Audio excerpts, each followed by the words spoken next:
రామగుండం పారిశ్రామిక ప్రాంతంలో ఇక్కడి భవన నిర్మాణ కార్మికులకు ఉపాధి వేరే ప్రాంతాల నుంచి వస్తున్న కార్మికుల వల్ల నష్టం జరుగుతుందని భవన నిర్మాణ కార్మిక సంఘం నేత యాదగిరి అన్నారు.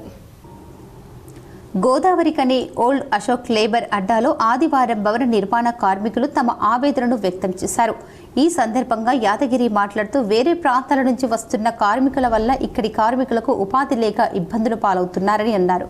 తమ రక్షణకు సంక్షేమం కోసం రూపొందించిన జీవోలు అమలు అయ్యేలా కాంగ్రెస్ ప్రభుత్వం చర్యలు తీసుకోవాలని ఆయన కోరారు. కాంగ్రెస్ ప్రభుత్వం సహకరించాలని టాపీ భవన నిర్మాణ కార్మికులకు ఎన్నో రకాల జీవోలు ఉన్నాయి.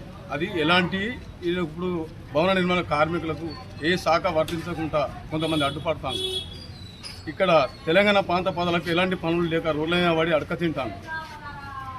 ఒక్కొక్క క్యాండిడేటు ఎక్కడికి పోయి బీఆర్లను ఊపి వాళ్ళని తీసుకొచ్చి మళ్ళీ పోతే బిల్లర్లని వాళ్ళని వీళ్ళని ఎక్కడెక్కడో వాళ్ళని తీసుకొచ్చి ఇక్కడ పనులు పెడితే ఇక్కడ వాళ్ళ పనులు లేకుండా ప్రతి ఒక్క టెండర్స్ ప్రతి ఒక్క వరకు కాంట్రాక్టులకు ఇచ్చుడు వల్ల ఇక్కడున్న లోకల్ ప్రాంత పదాలు పనులు లేక రోడ్ల పైన తాగి దివాలు తీసి అడక తిని పిల్లలు దాదని పరిస్థితి ఏర్పడుతుంది.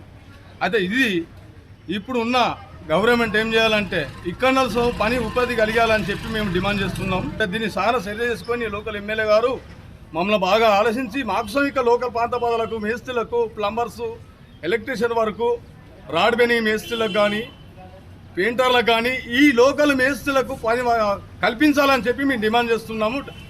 ఒక భవన నిర్మాణ కార్మికులు ప్లంబర్స్ కానీ రాడ్ బెనింగ్ మేస్త్రీలు కానీ ఎలక్ట్రీషియన్ వర్క్ కానీ రిక్షా కార్మికులు కానీ అమల్ సంఘం కార్మికులు కానీ మేసన్ సంఘం కార్మికులు కానీ లేబర్ కార్డు మీద సైన్ చేస్తేనే మీకు లేబర్ కార్డులు పుడతాయని చెప్పి నేను డిమాండ్ చేస్తున్నాను.